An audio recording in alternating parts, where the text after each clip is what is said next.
Welcome back to the Relaxing Ghost channel here on YouTube. Today we're going to be talking about the Undertaker documentary series that's coming out, The Last Ride. So they aired this right after WrestleMania 36 went off the air Sunday night.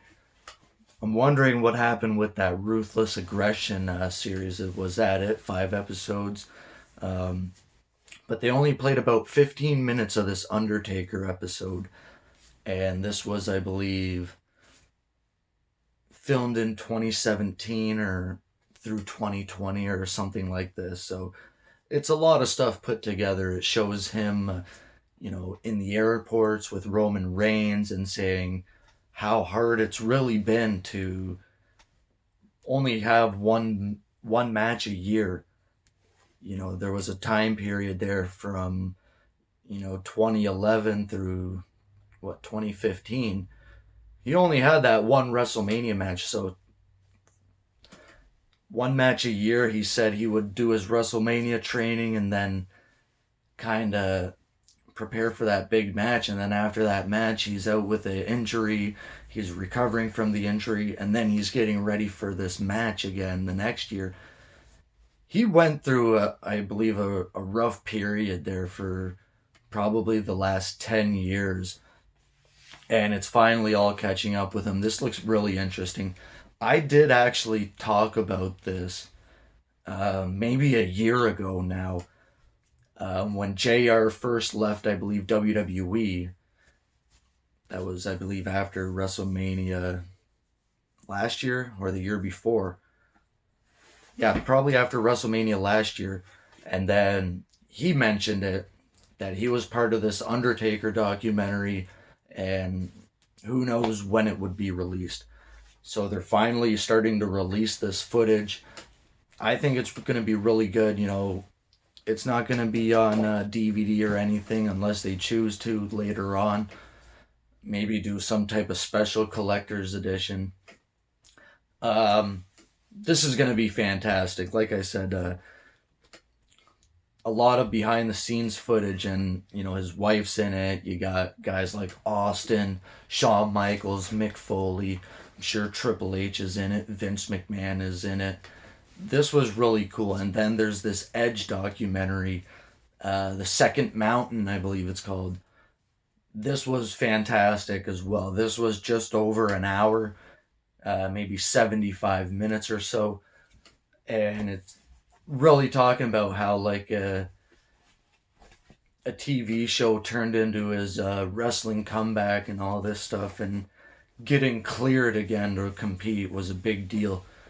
Initially, AEW offered him something, so he's like, listen, I gotta talk to WWE, and if I can even get cleared or whatever, because he had been to a few doctors of his own, and he wanted to see what WWE had to say. So that really focused on Edge's return to the Rumble this year in Minute Maid Park. They snuck him into a manager's office and whatnot, and he did take a few shots at guys saying he's not going to come back for a 40-second match, and this really meant a lot to him. So I did see the WrestleMania match with him and Orton. I'm personally not a fan of last man standing matches. I'm not sure what you guys think, but I do think the match went just a bit long at 35, 36 minutes or so. The last man standing stipulation really hurt that match because it kept breaking up the momentum and the heat that was building, or the spots that would get broken up. Back to this documentary on Edge. They're in Toronto for NXT Takeover and SummerSlam weekend last year. He calls up Christian. He had this box of from Bum Equipment, if you remember that, and his mother saved all these pictures and drawings that Edge had made, and him and Christian were checking out some of their first gear, Edge's first gear at Cops Coliseum. So that was really cool how his mom kept all that stuff. Um, Edge is one of my all-time favorites, and I think WWE did him justice with the return at the Rumble. They kept it as hush hush as possible. The match at WrestleMania, it's gonna be what it is because there was no crowd, there was no reactions going on. It was a tough call probably for them to make.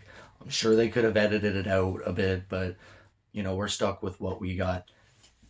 Back to this Undertaker documentary once again. This is definitely going to be really cool to see. The Undertaker hasn't done a lot of documentary type videos, but if this is just a rehash of the past 3 years and him kind of really saying this is it and I'm probably going to retire soon, you know, how long does he go? He has to realize, the quality of matches has been going down, especially the last couple of years with guys like Goldberg, the DX, and Brothers of Destruction matches. Even the match with Roman Reigns has not been that good, and he had a 3-minute WrestleMania match with Cena. He's had a few, good matches the last couple of years, but not on the level of what he was a decade or so ago.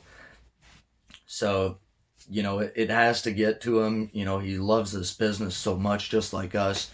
um, I personally believe this year at Survivor Series 2020 is going to be his last match, or they're going to do some type of angle, and that's going to probably be the end of the Undertaker. So I appreciate everything Taker's done over the last 30 years. He's he's one of the most iconic superstars of all times. He's had some of the best matches I've ever seen, in my 20 years and more of being a fan, and all the matches I've been able to watch of his from years past.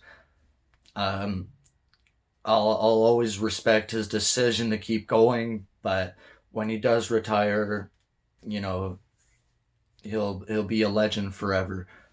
Let me know your thoughts on these documentaries. If you checked them out, comment down below. We'll talk to you later. Peace.